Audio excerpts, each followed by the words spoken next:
Hola, hoy comenzaremos con el estudio de la trigonometría. Trigonometría. Vamos a extender, los que ya sepan algo de trigonometría, vamos a extender las ideas de trigonometría que conocen, y para aquellos que no conozcan la trigonometría, no se preocupen, desde hoy empiezan a entenderla. Cuando yo llegué a la universidad no tenía idea de trigonometría, y rápidamente me pude poner al día con las clases que me hicieron mis profesores. A ver, ¿de qué se trata esto?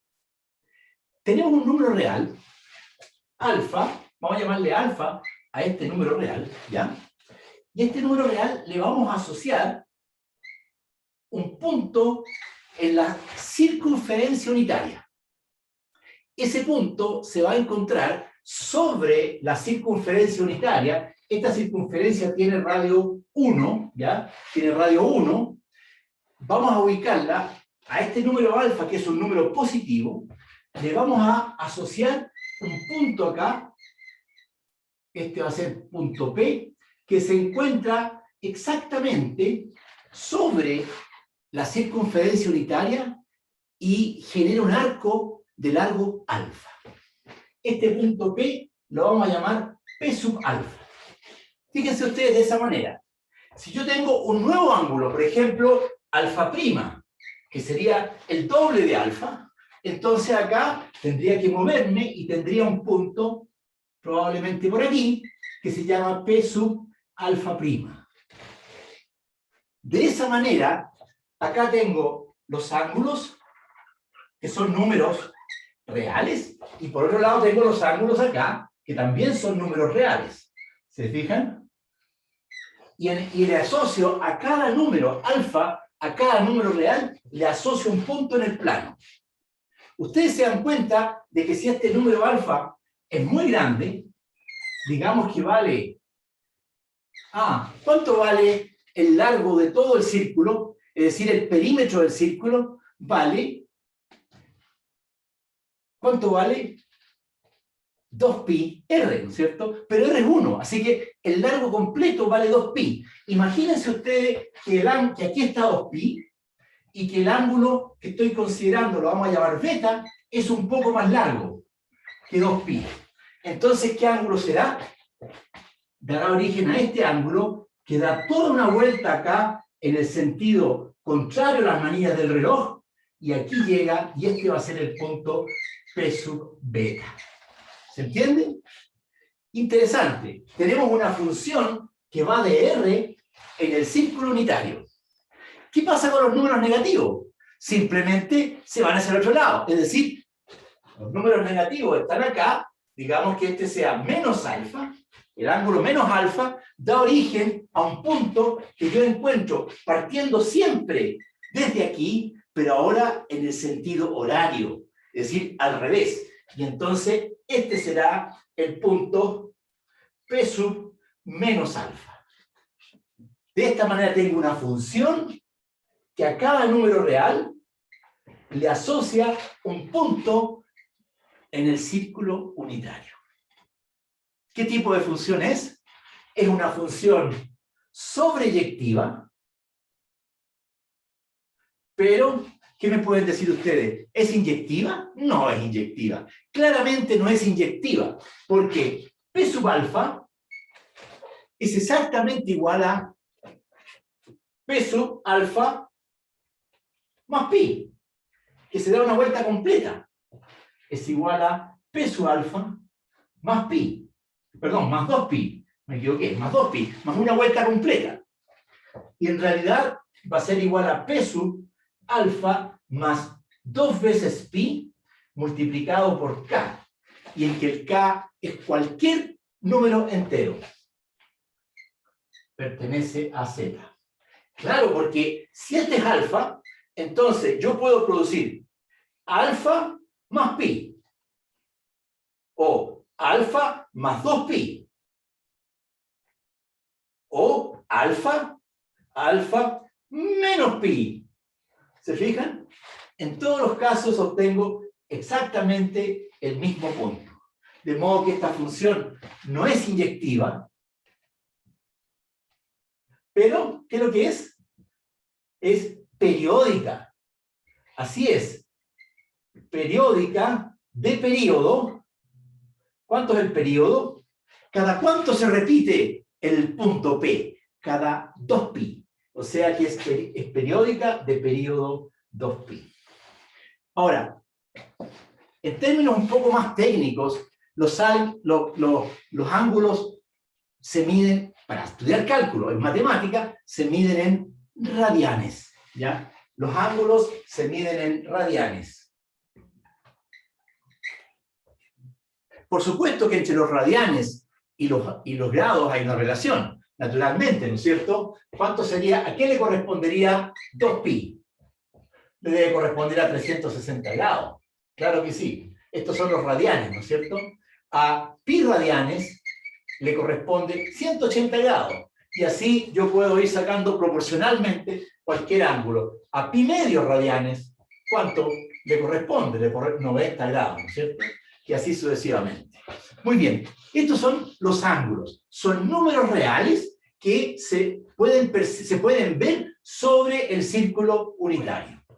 Tenemos ya una manera de medir los ángulos en radianes, y aquí, solo como una manera de ir guiándonos, este ángulo acá es pi cuarto, ¿no es cierto? Corresponde a la mitad del primer cuadrante.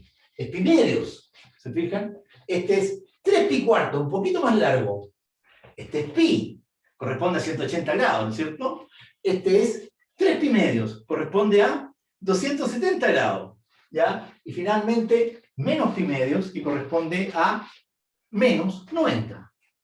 ¿Qué les parece? Muy bien. Decíamos que tenemos una función de la recta numérica, ¿cierto? De la recta numérica en el círculo unitario. Este es el círculo, o circunferencia, mejor dicho, circunferencia unitaria. Perfecto. A cada ángulo,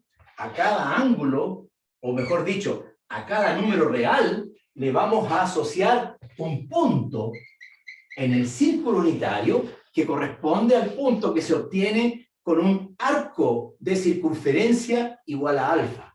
Es decir, esta distancia que hay aquí es alfa. A eso corresponde el ángulo alfa. Muy bien, ese punto del plano, P sub alfa, tiene dos coordenadas, ¿no es cierto? Tiene dos coordenadas, la coordenada X y la coordenada Y. Adivinen cómo se llama cada coordenada. La coordenada X se llama coseno de alfa y la coordenada Y se llama seno de alfa. ¿Qué les parece? Eso quiere decir que a cada número real le corresponde un número real coseno de alfa y otro número real que se llama seno de alfa. Este par corresponde a este punto. Maravilloso. Tenemos una función que vamos a llamar coseno, ¿ya? Que va desde los reales y toma valores en los reales. A cada alfa le asocia la coordenada X del punto P sub alfa, que se llama coseno de alfa. Esta es la coordenada X de P sub alfa. Y tenemos otra función que se llama función seno, que la escribimos como sen de R en R, que a cada alfa le asocia sen de alfa, que es la coordenada Y de P sub alfa. Esas son las funciones seno y coseno. Fíjense que utilizando el teorema de Pitágoras, uno obtiene la siguiente igualdad. Acá está, ¿no es cierto? Esto es. Esta es la coordenada X. Y esta que está aquí es la coordenada Y. ¿Se dan cuenta que aquí hay un ángulo, un triángulo rectángulo? Es cierto que el coseno de alfa es negativo en esta zona, no importa. Lo que sí es cierto es que el coseno de alfa al cuadrado más el seno de alfa al cuadrado, ¿cuánto vale? Vale la hipotenusa, porque estos son los catetos de este triángulo rectángulo. Y la hipotenusa en el triángulo rectángulo, perdón, en el círculo o circunferencia unitaria, es el radio, que vale 1.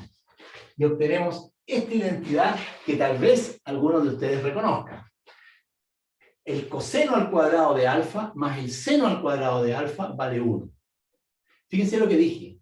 No dije coseno de alfa al cuadrado, dije coseno cuadrado de alfa. Lo que pasa es que esto se escribe así. Coseno y se escribe de esa forma. Esa es la notación, la manera como se escribe. Y lo otro se escribe como seno al cuadrado de alfa. Eso quiere decir, seno al cuadrado de alfa significa seno de alfa por seno de alfa. Bueno, y esta suma es 1, y esta se llama identidad trigonométrica, o perdón, identidad fundamental o identidad pitagórica, podríamos decir, ¿no es cierto? Porque viene del teorema de Pitágoras. ¿Quién creería? Pitágoras creería que lo íbamos a estar citando ahora en el año 2021. ¿Qué les parece? En medio de la pandemia universal, que a Pitágoras lo íbamos a estar citando hoy día. Así es. Muy bien. Esta es la identidad fundamental. ¿Qué significa identidad? Estamos diciendo que esta igualdad vale cualquiera sea el ángulo en R. No importa cuál sea el ángulo en R, siempre se satisface esa igualdad. Veamos ahora propiedades del seno y del coseno. ¿Ya? Vamos a iniciar con nuestro círculo o circunferencia unitaria y vamos a pensar en el ángulo alfa. Entonces, este punto P, como ya dijimos, tiene coordenadas coseno de alfa, que corresponde exactamente a este valor de aquí, coseno de alfa, ¿cierto? Y este valor de acá es seno de alfa, que es la coordenada y de el punto P. Vamos a ver las propiedades del coseno. La primera propiedad del coseno viene del hecho de que este punto P es periódico en alfa. Acuérdense que este le llamamos P sub alfa, y ese corresponde a coseno alfa seno de alfa, porque cada vez que tengo un punto P en la circunferencia unitaria, si me doy una vuelta entera, llego al mismo. Si le sumo 2pi, llego al mismo punto. O sea, tengo una función que al sumarle 2pi, obtengo el mismo resultado. Por lo tanto, es periódica de periodo 2pi. Y la función seno también es periódica de periodo 2pi. Veamos ahora otra propiedad. Fíjense ustedes, si este es el ángulo alfa, déjenme dibujar ahora el ángulo menos alfa. El ángulo menos alfa corresponde más o menos a este, que es el mismo alfa, pero hacia el otro lado. Díganme ustedes, ¿el coseno de alfa cambió? O sea, el coseno de alfa y el coseno de menos alfa no serían exactamente este mismo número que está acá. Este punto de aquí y este de acá, este es P sub menos alfa, tiene exactamente la misma coordenada X que el punto P sub alfa. En consecuencia, la función coseno es par. Es decir, el coseno de alfa es igual al coseno de menos alfa. Por el contrario, ¿cómo es la función seno de alfa? Cuando tomo menos alfa, ¿qué pasa? Obtengo este valor de acá. Este sería seno de menos alfa. ¿Qué relación hay entre el signo de seno de alfa y de seno de menos alfa? Tienen signo contrario. Es decir, la función seno es una función impar. Seno de menos alfa vale menos seno de alfa. Excelente. Fíjense ustedes qué pasa cuando el ángulo alfa va creciendo y llega a este punto. ¿Cuánto vale la coordenada X de ese punto? Vale 0. Por lo tanto, el coseno de este ángulo, que es pi medios, resulta ser igual a 0. Coseno de 0, de pi medio es 0. ¿En qué otros valores, en qué otros ángulos se anula el coseno? Muy bien, se va a anular aquí y también se va a anular en este ángulo que está acá abajo. ¿Se fijan cuál es este? Por supuesto, porque la coordenada X es 0 también. Así que se anula en pi medios y pi medios más pi. Pero se va a anular en pi medios más 2pi, en pi medios más 3pi, pi medios más 4pi. Es decir, la preimagen del 0 por la función coseno son todos los pi medios más pi, más 2pi, más 3pi, incluso pi, menos 2pi, perdón, etc. O sea, con todos los k en z. ¿Qué pasaría con el seno? El seno se anula cuando el ángulo es 0. ¿Cierto? Así es. El 0, la función seno tiene un 0 en 0. ¿Y cuál sería la preimagen del 0 de la función seno? La preimagen del 0. ¿Qué conjunto sería ese? Bueno, tenemos el 0, pero tenemos otro punto que es este que está acá. Este es pi. 0 y pi. Pero le puedo sumar pi, le puedo sumar pi, le puedo sumar pi, es decir, el conjunto de todos los puntos de la forma k por pi con k en z. Estos son los ceros de la función coseno y la función seno. Fíjense ustedes que la función seno es positiva en todo el intervalo 0pi. ¿Se fijan? Es positiva en 0pi la función seno. ¿Y qué pasa con la función coseno? La función coseno corresponde a la coordenada x del punto. Es positiva aquí, pero cuando me paso de pi medios, de aquí para adelante se pone negativa. Así que la función coseno es positiva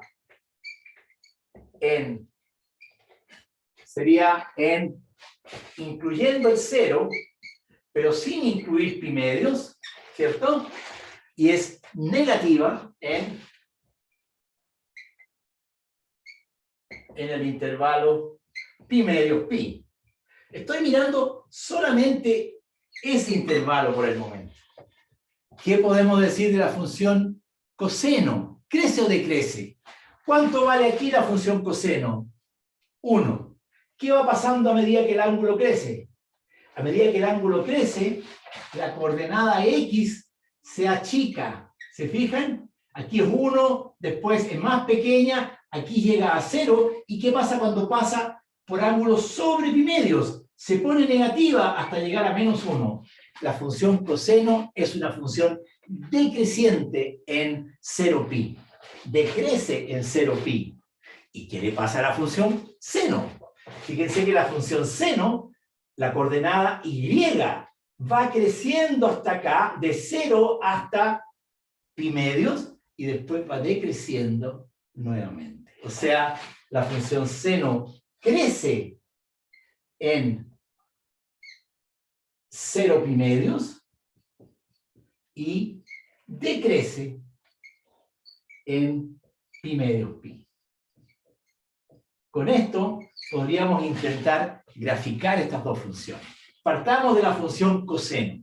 La función coseno es una función par. Así que si digo las cosas para la derecha, todo se repite para la izquierda. Fantástico, basta decir las cosas para la derecha. Partamos en el primero entre 0 y pi. Entre 0 y pi, fíjense que la función dice que decrece entre 0 y pi. En pi medio es 0. O sea, aquí, en pi medios, la función vale 0. Y decrece. Es positiva entre 0 y pi medios, fíjense, y entre pi medios y pi es negativa. ¿Cuánto vale en 0? ¿Cuánto es el coseno de 0? El coseno de 0 es 1. Así que esta función parte aquí en 1. ¿Y cuánto vale el coseno de 1? Perdón, de pi medios, 0, ¿no es cierto? ¿Y cuánto vale el coseno de pi? Es justamente este intervalo, es de largo 1, pero hacia la izquierda, así que es menos 1. Por lo tanto, en pi toma el valor menos 1. Así que esta función hace algo más o menos así. Pero es una función par. Así que se repite para el otro lado. Por lo tanto, aquí tengo pi, aquí tengo pi medios, y voy a tener algo más o menos así. Pero es una función periódica de periodos pi. O sea, desde menos pi a 0 hasta pi tiene que repetirse exactamente igual. Así que se repite esta de aquí hasta acá, y luego hasta 3pi se repite bajando. ¿Se fijan? Y llego aquí. Y así sucesivamente se empieza a repetir hacia la derecha y hacia la izquierda de manera periódica. Muy bien, ese es el caso de la función coseno. Veamos si podemos graficar la función seno. Para hacer ese gráfico voy a borrar este dibujo que ya está demasiado feo. Y voy a partir de nuevo con este dibujo. Díganme ustedes, ¿cuánto vale el coseno de 0? Perdón, el seno de 0. Este es el círculo unitario, ¿cierto? ¿Ya? Este es el ángulo 0. ¿Qué coordenada y tiene ese punto? 1,0. Tiene la coordenada 0, ¿no es cierto? Por lo tanto, inicialmente vamos a partir aquí. El seno de 0 vale 0. Ah, perfecto. ¿Dónde más tiene un 0? La función seno tiene ceros en 0, en pi, en 2pi, en menos pi. En todos esos puntos vale 0. Muy bien, aquí está pi medios. ¿Cuánto vale la función seno en pi medios? Muy bien, en pi medios, la función seno, este es el punto P asociado a pi medios. ¿Cuál es el valor de la coordenada Y de ese punto? 1. Por lo tanto, en pi medios vale 1. Ya dijimos que es positiva en todo el intervalo 0pi, que crece entre 0 y pi medio. Perdón, dije que crece. No, la función seno decrece entre 0 y pi medios y... No, perdón. Crece efectivamente. Porque crece de 0, disculpe, me confundí. Crece, ¿no es cierto? Partiendo de 0, la coordenada x, ¿se fijan? La coordenada x de ese punto, a medida que me muevo hacia allá, va creciendo y llega hasta 1. O sea, esto va creciendo hasta 1. Y una vez que llega acá arriba y sigue dando vuelta, la coordenada y va decreciendo hasta que llega nuevamente a 0. O sea, hace algo así. Pero resulta que la función seno es una función impar. Así que cuando tomo el reflejo, lo que hago es exactamente, si en pi medios valía 1, ¿cuánto vale menos pi medio? Vale 0, perdón, menos 1, ¿cierto? Y todo este dibujo acá se repite acá porque tiene que ser impar. Y ahí tenemos entre menos pi y pi. Y eso se repite a la derecha y se repite a la izquierda porque es una función 2pi periódica. O sea, el gráfico se va a repetir. Este que está acá, ¿se fijan? Yo sumo 2pi y me paro aquí. Y tengo este dibujo. Después sumo 2pi aquí y tengo este dibujo.